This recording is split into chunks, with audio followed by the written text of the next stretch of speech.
On va faire 350 ce mois-ci, 350 000 euros. Comment tu gères santé, performance? Alors justement, j'ai un peu sacrifié ma santé pour y arriver pour l'instant. J'envoie mes parents en vacances quand ils veulent, quand ils en ont besoin. C'est aussi pour ça que je bosse. Donc c'est aussi des avantages. Mais d'un autre côté, j'ai le prix à payer qui est beaucoup de travail. Je me suis isolé pendant longtemps, j'ai pris des risques, etc. Ne pas écouter les personnes autour de soi et ne se faire confiance que à soi parce qu'il n'y a personne d'autre que vous pour savoir ce qui est bon pour vous et de ce que vous êtes en mesure de faire. Mathis, bienvenue dans un tout nouvel épisode de ce podcast. Merci d'avoir accepté l'invitation, c'est vraiment un plaisir de pouvoir t'avoir.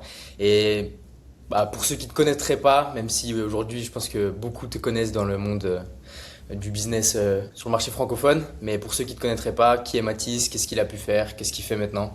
On te laisse la parole. Merci beaucoup de l'invitation, Jules. Ça fait plaisir. Alors, pour ceux qui ne me connaissent pas, je pense que vous êtes probablement beaucoup à ne pas me connaître. Donc moi, je m'appelle Mathis Flouet, j'ai 22 ans maintenant, je suis expatrié à Dubaï depuis 5 ans. J'ai commencé dans le monde de l'entrepreneuriat avec du copywriting. J'étais prestataire en tant que copywriter. Je me suis formé chez Tugan Barra et Ansel Branson. J'ai commencé à mes 16 ans, je n'ai pas mon bac. Et je suis venu m'installer à Dubaï à mes 17 ans. Et après, j'ai monté donc 2 agences, Business Script, puis une autre agence qui était une évolution de celle-ci. Et maintenant, JazyEcosystem.io depuis quasiment 2 ans et demi, 3 ans maintenant, qui est un portfolio de scaling de business où on accompagne des business en étiquette, donc agences, consultants, accompagnement, etc., à scaler leur activité. Et ensuite, on leur propose de prendre un pourcentage dans leurs activités. Voilà. Ok, c'est super intéressant. Du coup, moi je connais les chiffres que tu fais par mois. Je pense qu'il n'y a pas de tabou là-dessus. Absolument aucun. On va faire 350 ce mois-ci, 350 000 euros à Je préfère le 75% de préciser parce que profit. des fois je sais qu'il y en a qui Pas c'est de un peu plus problème. tabou de parler de chiffres. 350, bon j'étais parti sur 300, mais du coup tu as construit une boîte à, on va dire 350 par mois ou on dit 300? On va dire 3 millions par an, parce qu'en fait, il y a des mois où on a fait moins. C'est encore mieux, ça sera encore plus Puis on a putaclic. fait on a fait 200 en janvier, tu vois, donc ça, voilà, ça varie énormément. Ok, du coup, tu as construit une boîte à 2 millions par an. Et la question qui me venait directement, d'habitude, je pose la question de où est-ce que tu places la santé dans ta vie. Maintenant, ça va être intéressant de déjà avoir cette question et après rebondir sur la question que j'ai préparée. La question que je pose systématiquement, c'est en créant un business, aussi, une boîte aussi forte quand même d'une certaine manière, à 22 ans, il n'y a pas tout le monde qui crée des boîtes à 2 millions par an. Où est-ce que tu places la santé dans ta vie? Comment tu gères santé, performance Alors justement, j'ai un peu sacrifié ma santé pour y arriver pour l'instant, parce qu'effectivement, moi j'ai joué avec le fait que je suis jeune et donc j'ai un métabolisme qui, j'imagine, même si je ne connais absolument rien, euh, est dans mon sens. Donc c'est vrai que voilà, je suis pas très optimisé là-dessus. Maintenant, je mange beaucoup mieux depuis que j'ai une copine qui s'occupe de ça et qui est très optimisée elle là-dessus et je vois la différence. Je suis quand même plus en forme quand je dors mieux. Je suis quand même beaucoup plus en forme quand je mange mieux, quand je mange pas d'aliments transformés. Moi, je mangeais beaucoup de sucre avant et j'ai quand même réduit cette dose de sucre-là. Et, euh, et donc effectivement, je vois comme la différence. Alors après, en termes de santé, j'essaie d'aller à la salle. Je n'arrive pas à être très constant parce que j'ai beaucoup de trucs à gérer, mais Hmm. c'est une question d'organisation, de priorisation. Euh, mais pour l'instant, effectivement, c'en est là au niveau de ma santé. Est-ce que par contre, j'y ferai beaucoup plus attention sur les années qui vont venir? Parce que là, voilà, j'ai entre guillemets que 22 ans. Oui, parce que je pourrais pas tenir ce rythme-là plus vite. Par contre, il y a un truc que moi j'ai remarqué, qui est qu'effectivement, et je crois qu'on avait discuté ensemble, c'est que ce qui abîme le plus mon corps, en tout cas ce qui je sens abîme le plus mon corps, c'est le stress. Je suis complètement fait au stress. J'ai l'habitude et je suis pas. De un, je m'en plains pas. De deux, je suis pas en train d'essayer de chercher de l'éviter parce que je pense que ça va avec et c'est le prix à payer. Mais je sens que ce qui va travailler vraiment, ce qui va me faire mal au dos, ce qui va me faire mal au lombaire, ce qui va venir, tu le sens en fait un peu dans ton corps, c'est effectivement la situation stressante répétée. Et ça, je pense que tous les Brian Johnson aux US, tous ceux qui se concentrent sur la longévité, il leur manque un élément. C'est pour ça qu'il y a souvent ce même, tu sais, du méditerranéen, du grand-père méditerranéen qui est avec son cigare sur sa chaise en plastique à 90 ans et qui va surperformer Brian Johnson parce qu'en fait il est toute la journée en train de boire des limonades au soleil avec ses potes en train de rigoler. Alors certes il fume, certes il a des trucs qui vont pas, mais je pense qu'il y a aussi ce côté social. L'être humain est un côté social et on a besoin d'avoir de l'échange et de rigoler avec ses potes quoi. Ouais, 100%. Tu as donné beaucoup d'informations qui sont super intéressantes et je vais essayer de toutes les retenir. Mais par rapport à ce que tu disais là en tout dernier, justement, j'en avais fait une vidéo YouTube à mes tout débuts sur YouTube. Alors, ça fait pas non plus 3 ans que j'ai ma chaîne, mais c'était une de mes premières vidéos que j'avais fait justement sur les zones bleues. Et typiquement, Mm. c'était sur la Sardaigne. Et justement, un des plus grands piliers qui faisait leur longévité, c'était tout ce qui était liens sociaux. Et il y a des études qui ont montré que même rire juste 10 minutes par jour, Ouais. ça a un impact sur nos neurotransmetteurs, les neurotransmetteurs du bonheur. Enfin, Et en fait, on se rend compte que juste rigoler 10 minutes par jour, c'est dérisoire en vrai, c'est trop rien par rapport à 24 heures dans une journée. Bah, ça va avoir un impact énorme sur notre niveau de bonheur et directement bah, faire baisser notre cortisol, l'hormone du stress. Et donc, bah, on voit qu'il n'y a pas forcément besoin d'être dans une suroptimisation constante. Et je trouve que l'analogie que tu as donnée, enfin la comparaison que tu as donnée est très très intéressante. Ouais. Euh, c'est intéressant le truc de. Tu vois la différence une fois que tu as diminué le sucre. Typiquement, j'en ai fait une vidéo sur Insta il y a 2 jours, à l'heure où on tourne ce podcast. Et il y a même un cher coach sportif qui a mis un énorme pavé comme quoi le sucre, même raffiné, était très bon à la santé. Enfin, que c'était pas ça le problème en soi. Parce que justement, je disais que le sucre rendait con d'une certaine manière. Et je voulais ton point de vue là-dessus. Bah, du coup, je pense que ça quand même, tu vois quand même une petite différence. Ouais, je vois la différence. Moi, je pense que le sucre, alors, je n'y connais rien, j'ai pas de certification, ni d'études, ni de position pour en parler, mais j'ai vraiment l'impression que le sucre, c'est parmi le pire poison avec l'alcool. Ouais. Euh, D'ailleurs, tiens, on va faire le test en live. Je suis curieux de savoir si on demande à Grok euh, quel est le nombre de morts par an dans le monde officiellement causés à cause du sucre raffiné. Et on va le comparer ensuite à l'alcool. Je suis vraiment curieux d'avoir effectivement Bah, le cette sucre est stat-là. connu comme une drogue plus addictive que la cocaïne. Ouais. Et ça, ça, quand même, c'est folle. Alors, donne-moi un chiffre. Ah, plus addictif que la cocaïne, ça je l'avais vu. C'est ouf. Mm. C'est ouf. Et en fait, c'est ça qu'on voit, d'une certaine manière, la manipulation du monde. Genre, la cocaïne, on sait que c'est mauvais, mais à partir de 5 ans, on sait qu'il faut éviter Ah la ouais. cocaïne. Et dans le sucre, dès la naissance, on nous le met sous le nez et on voit pas à quel point c'est ouf. Donc t'imagines, c'est 340 000 personnes. À l'échelle 340 de 000 décès par an. par an. Par an. Attends. Donc sur médecine, je pense que c'est dans le monde, à mon avis. Décès par an dans le monde attribués aux boissons sucrées via diabète. Ok. Et au-delà des boissons sucrées, de manière générale, le sucre dans l'alimentation et le sucre tout court, je suis vraiment. Je crois que l'alcool c'est 2,6 millions par an. Mais ouais, en tout cas, enfin voilà, juste pour dire qu'effectivement, moi je pense que je me sens quand même globalement mieux quand j'ai pas du sucre dans le corps. Et Parce puis, qu'en d'une fait, certaine ça manière, va te faire des crashs aussi, quoi. Ça fait des crashs un peu comme le café. ouais, 100%. Bah, justement, le café, on pourra y revenir parce que le café, on le diabolise aussi. Il faut pas boire de café, il y a des crashs derrière. Il y a juste une façon de le consommer. Et c'est exactement comme le sucre. Le sucre, on en retrouve dans le miel, on en retrouve dans les fruits. Là, il n'y a aucun problème. C'est justement Bien sûr. ultra intéressant, c'est riche en glucose. Ça va justement nous permettre de l'énergie potentiellement rapide autour de l'entraînement. Mais il y a une façon de le consommer. C'est comme le café. Si tu bases ton énergie sur le café, bah là, t'es cuit. Et, euh, et c'est ça qui est intéressant à regarder. Donc, ok, c'est intéressant de voir que même, même un entrepreneur qui fait 2 millions par an voit quand même l'importance du sucre et en tout cas l'impact négatif que ça peut potentiellement avoir sur 100%. la Ah, santé. complètement, ouais. Euh, T'as dit au tout début que justement tu mangeais mieux par le fait d'avoir une copine. Alors du coup je pense que la conclusion c'est ayez une copine qui vous fait à manger, ça peut être très intéressant, et de bien dormir, etc. Qu'est-ce que ça a comme impact sur ton business? Est-ce que tu vois des éléments directs sur ton business? Je vois des éléments directs sur moi, donc moi j'imagine évidemment que ça impacte mon activité. Par définition, parce que moi effectivement si je suis plus en forme le matin quand je me lève, si j'ai moins de crash d'énergie, si j'ai les idées plus lucides, plus claires, c'est évident que toutes les décisions que je vais prendre, je vais être déjà plus productif, je vais réussir à être plus intense ouais, je vais être à haute intensité dans mon travail, et puis de manière générale, je vais effectivement pouvoir avoir un rythme qui est cohérent. Et puis surtout, je pense que avoir un mauvais rythme de sommeil, une mauvaise alimentation, ça finit, ça, ouais, ça fait partir en dépression un peu. Euh, et beaucoup d'entrepreneurs de Dubaï qui sont déprimés, qui sont machin et tout.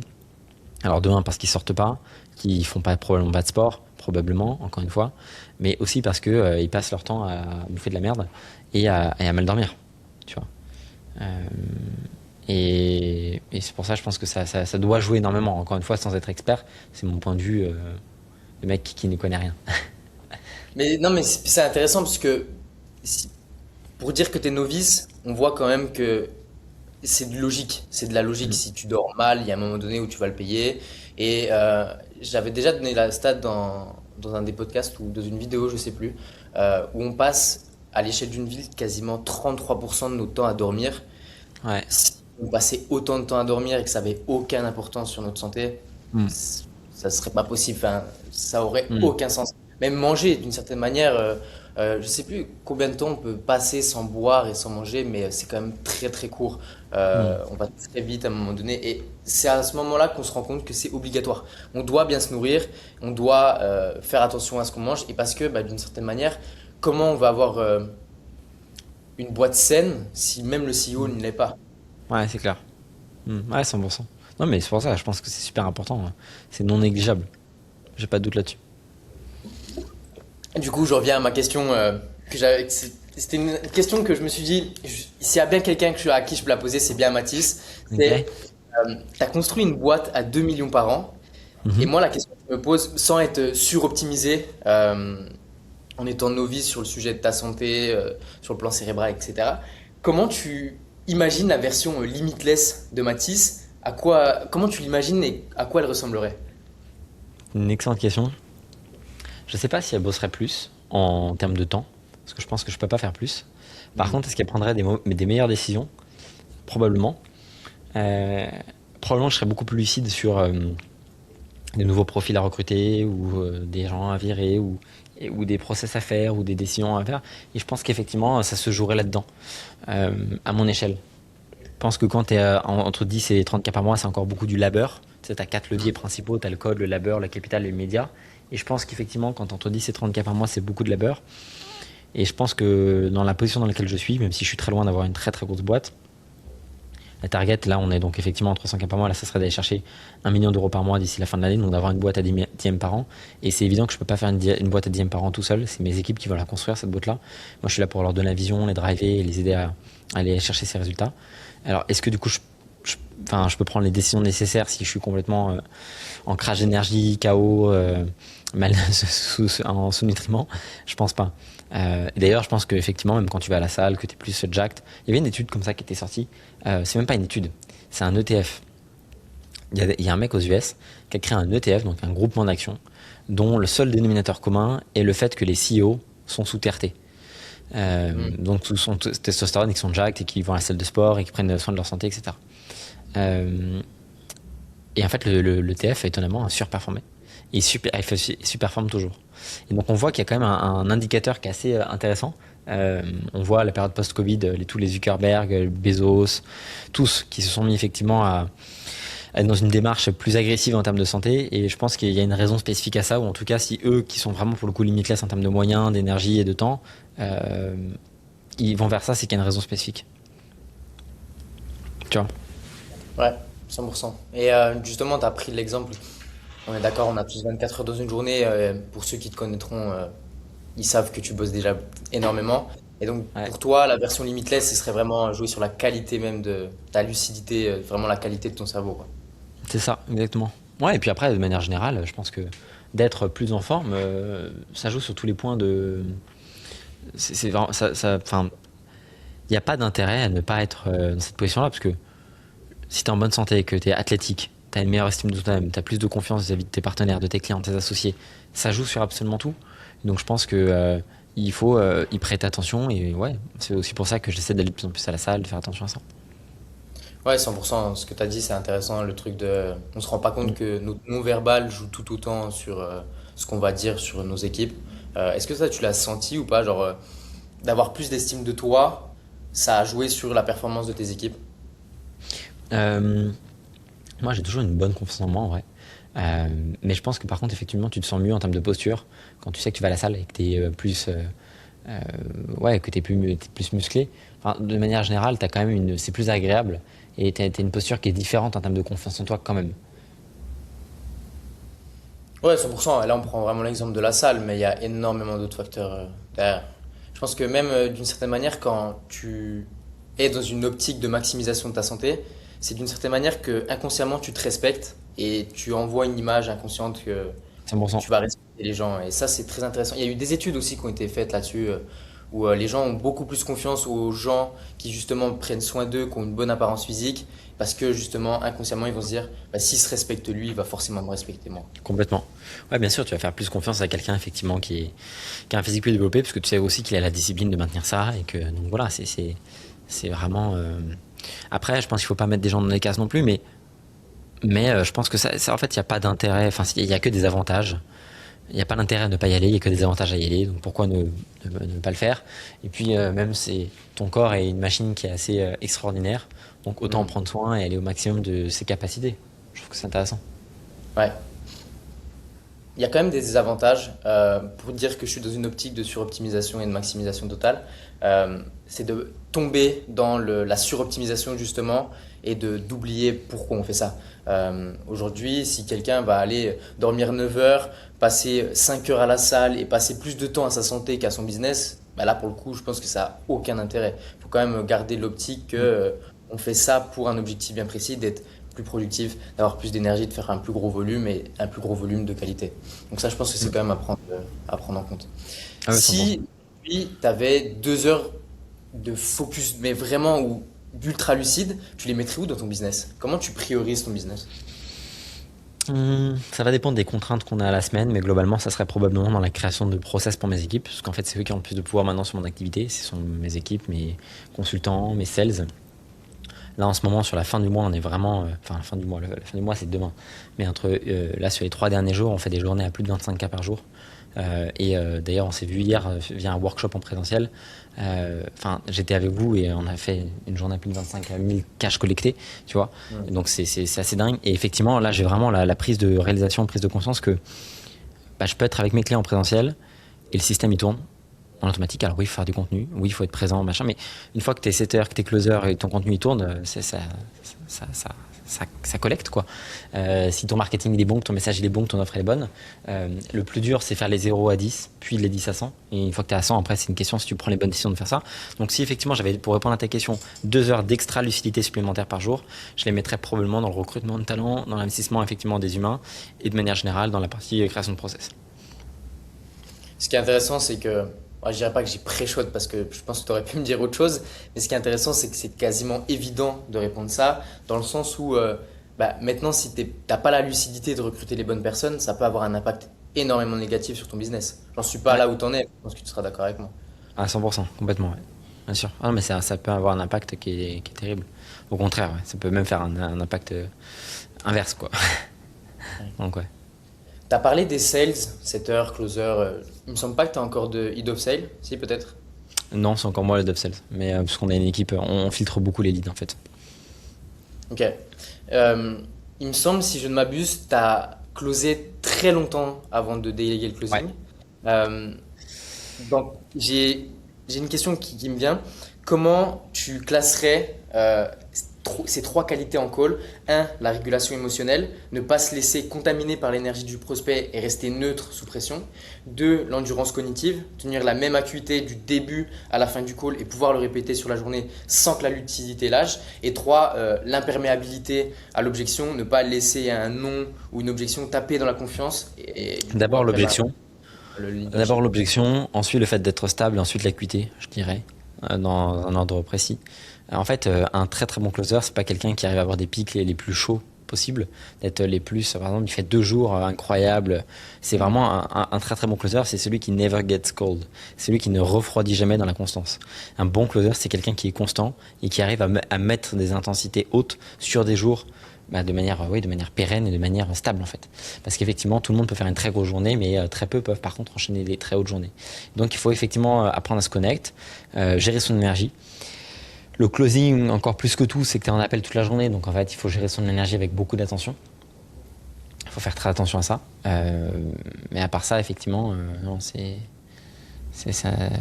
Enfin, voilà, c'est le plus important. Moi, c'est dans cet ordre-là que je le mettrai en tout cas.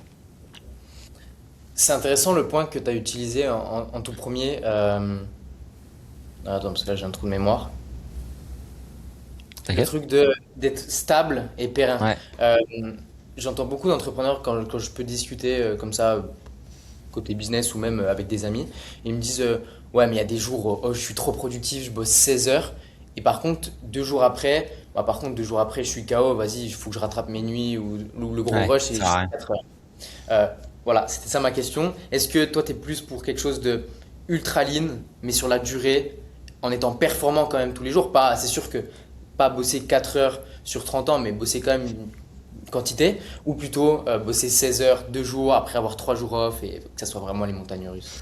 Bah moi j'ai ces périodes-là, mais en macro, c'est-à-dire que je vais peut-être bosser à fond pendant 3 mois et après je vais me reposer. Enfin, je vais me reposer. Je vais bosser 8 heures par jour au lieu de 18 heures, entre guillemets, quoi. Tu vois, c'est plutôt ça, quoi. Quand je bosse, là, typiquement, j'avais fait donc septembre, octobre, novembre, j'ai fait mon record de cash collecté à 311 000 euros. C'était en novembre, en octobre. Et je suis revenu en décembre et j'ai pris un mois un peu plus chill. Je suis allé à la montagne. J'ai bossé, hein. J'ai bossé, sauf vraiment la semaine où je suis à la montagne, mais j'ai bossé 6 à 8 heures par jour.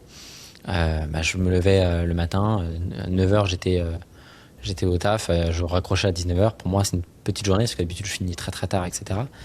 Euh, et tu vois, je voyais ma famille, je profitais pour, voilà, je prenais 1h30 le midi pour manger, pas comme un salarié, tu vois. J'étais un peu tranquille. Et par contre, effectivement, là, typiquement, je suis de retour à Dubaï. Bon, bah, voilà, j'enchaîne, je fais des nuits blanches. Alors, des nuits blanches. Et ça m'arrive de faire des nuits où je me couche très très tard et je me lève un peu plus tôt. Et donc, voilà, j'enchaîne énormément. Et puis, je pense que là, quand je reviendrai tranquillement fin mai, début juin en France, j'aurai une période un peu plus chill où je me poserai un petit peu plus. Donc ce qui est intéressant quand même de voir, c'est de fonctionner en macro d'une certaine manière. Tu fonctionnes en année ou en trimestre, en semestre? Ouais, en mois, quoi. Enfin, nous, on compte dans le business en semaine. Et après, pour ces périodes-là, moi, je préviens mes équipes quand je suis à fond là, à Dubaï. Quand je fais que ça, je locked in, tu vois, je gère tous les dossiers en même temps, en parallèle. Je suis sur tous les fronts, on développe des SaaS et tout. Et d'un autre côté, enfin, d'un autre côté, quand je reviens en France ou en Europe ou ailleurs ou quand aux Maldives, machin, un peu plus tranquille, quoi. Et je pense que d'ailleurs, les humains, c'est Naval Ravikant qui disait ça, que les humains sont pas faits pour manger comme des herbivores et être en permanence en train de ruminer. Les humains sont des carnivores. Ils sont faits pour chasser comme le lion. Et donc, ils sont faits pour avoir des périodes très intenses et des périodes très basses en termes d'intensité. C'était sa théorie à lui, c'est assez intéressant. C'est-à-dire que le lion, il va se reposer la majorité du temps. Euh, il va être calme, il va dormir, il va être stable. Et ensuite, d'un coup, il va faire une chasse pendant 2 jours ou 3 jours. Il va faire des sprints à fond. Il va épuiser toute son énergie, puis jusqu'à trouver effectivement le buffle qui va le donner à manger pendant un mois. Bah, je pense que c'est un petit peu ça aujourd'hui. Ouais, je trouve ça très intéressant comme analogie.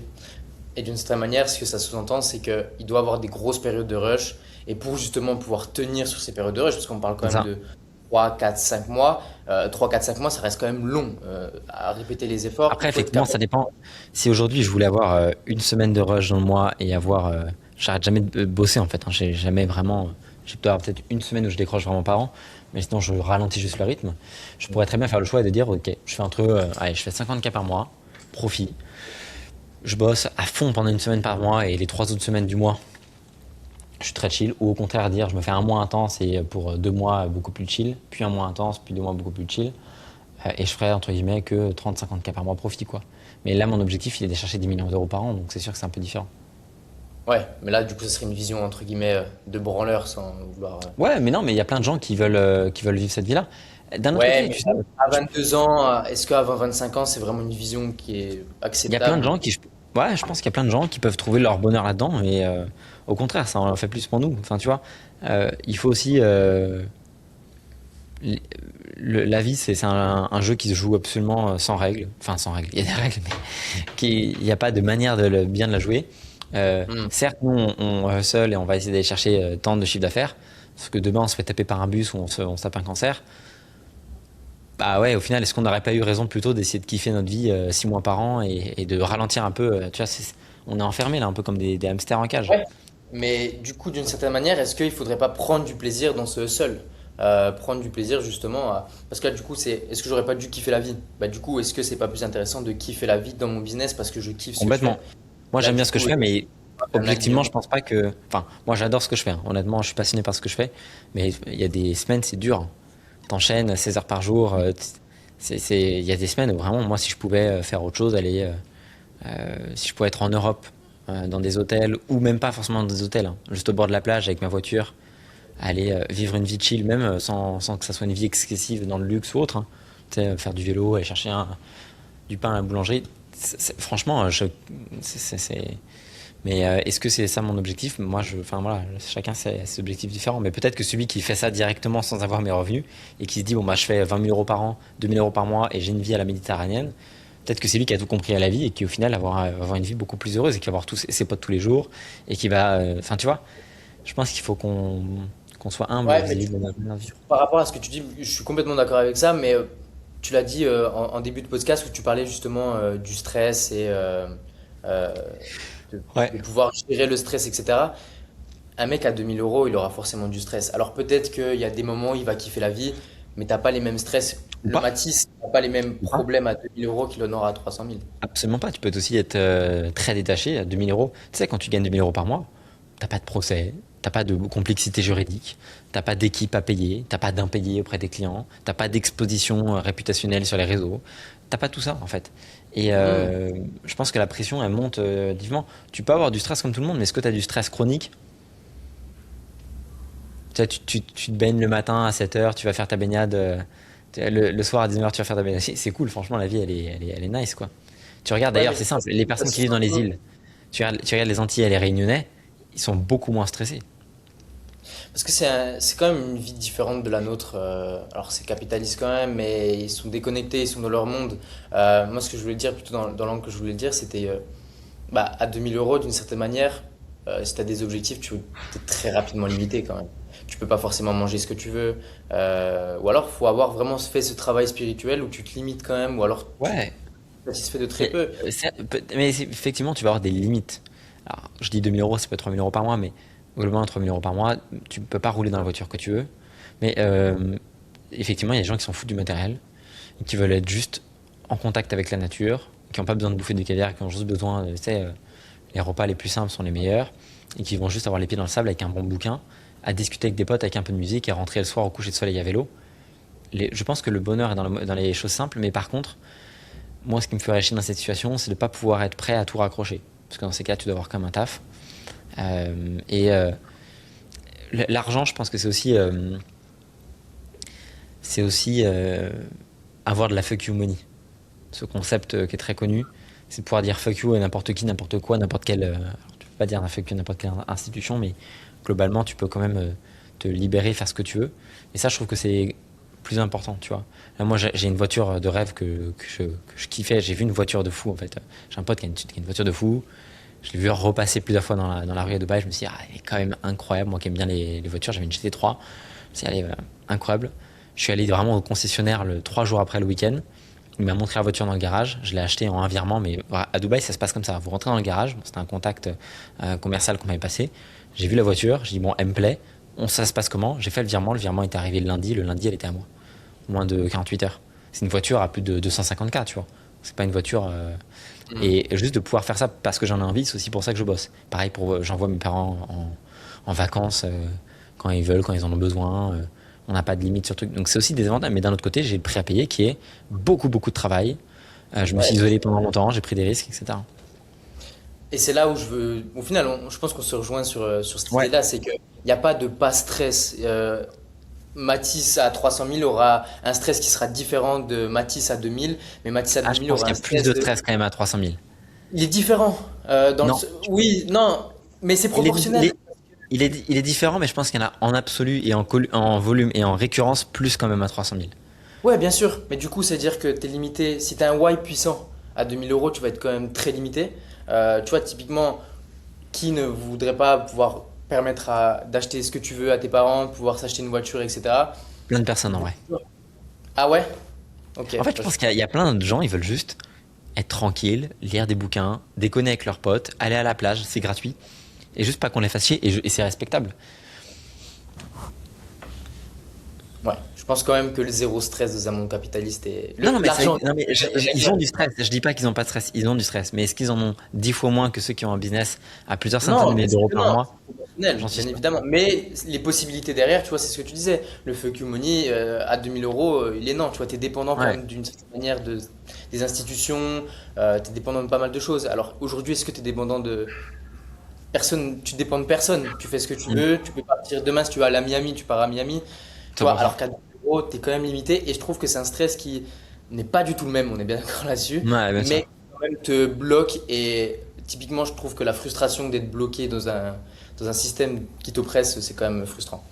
Ouais, C'est 100%, quand je suis 100% d'accord. Ouais. mais c'est justement ce qui est intéressant, c'est de comment tu gères le stress au quotidien et comment justement tu vas pouvoir trouver ce 80-20 pour pas passer tes journées à gérer le stress, Mais justement, et je pense que ça passe aussi par le why, on en a déjà discuté, d'avoir un why qui te fait lever tous les matins. Si tu sais pas pourquoi tu le fais, je pense que Hmm, tu craques très rapidement.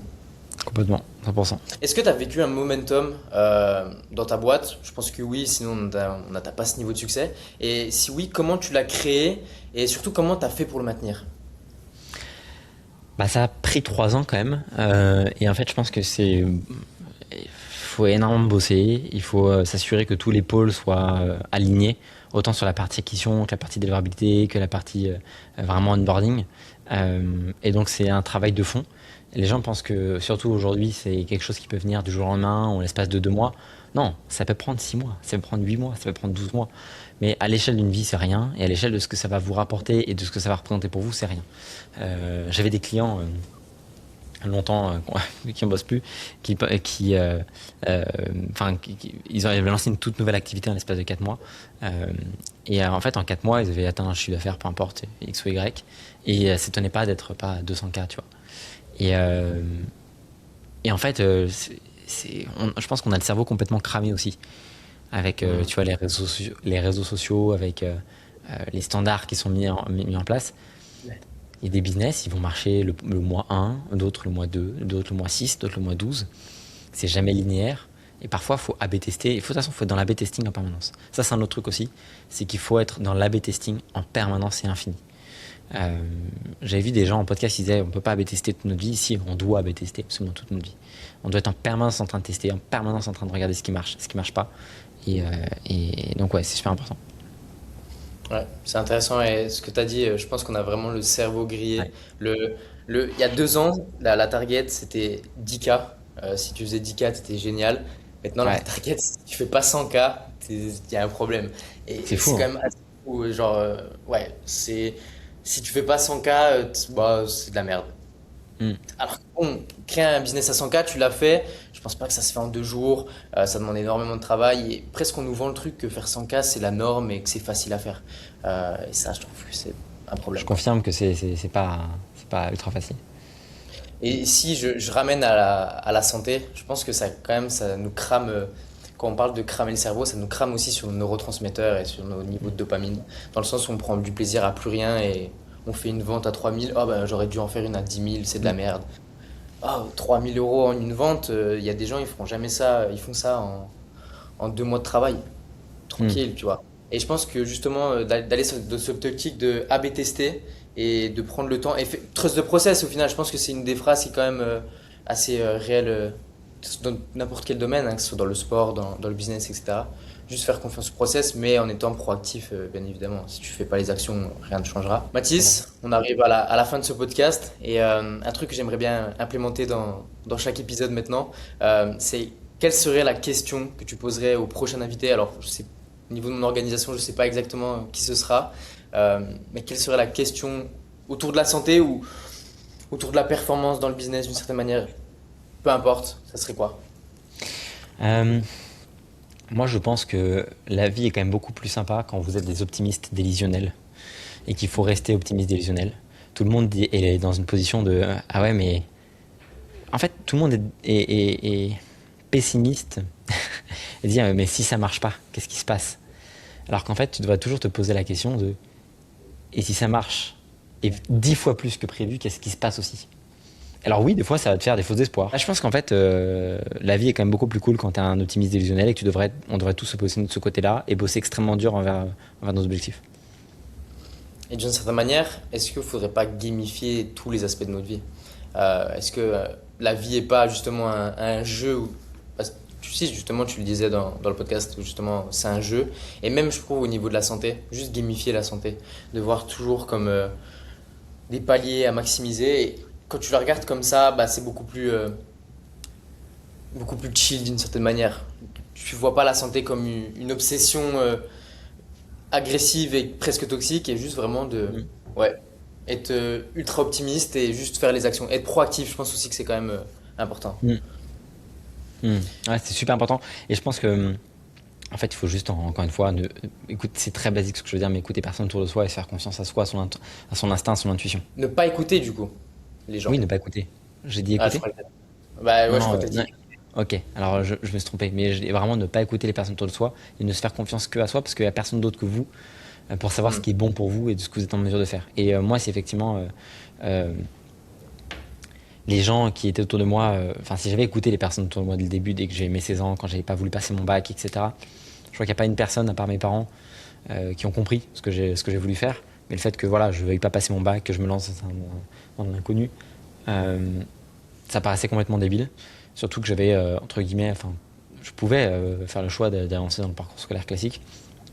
Au final, je suis très content de mon parcours aujourd'hui. Donc voilà, frayez-vous vos propres chemins et allez toujours plus fort, toujours plus loin. Ouais, j'en faisais justement là, j'en parlais avec un ami justement ici sur Dubaï, où je lui disais, à partir de maintenant, je veux tout tester dans ma vie. Même Mm. peu importe ce qu'on va me dire. Typiquement, on m'a parlé de Dubaï, on m'a dit va pas à Dubaï, c'est artificiel, c'est ci, c'est ça, il fait chaud, etc. J'y suis allé. Peut-être qu'il y a quand même des éléments sur lesquels je peux leur dire ouais, vous Ouais, aviez raison. Mais il y a le et si, bah, je les avais écoutés et qu'au final c'était la meilleure décision de ma vie. Bah, si tu le fais pas, bah là tu es avec des regrets toute ta vie et le et si. Et je pense que le et si est la pire chose qui peut arriver à un homme, d'une certaine manière. 100%, on est complètement d'accord. En tout Mathis, cas, merci merci beaucoup de d'avoir l'invitation, Jules. Ça fait et extrêmement plaisir. merci d'avoir accepté. Et puis le podcast sortira quelques jours après. Peut-être même le lendemain même, parce qu'on est très rapide. On a une Ouais, bonne let's équipe. go. Mais merci d'avoir accepté l'invitation et puis on se retrouve pour un prochain podcast. À très vite.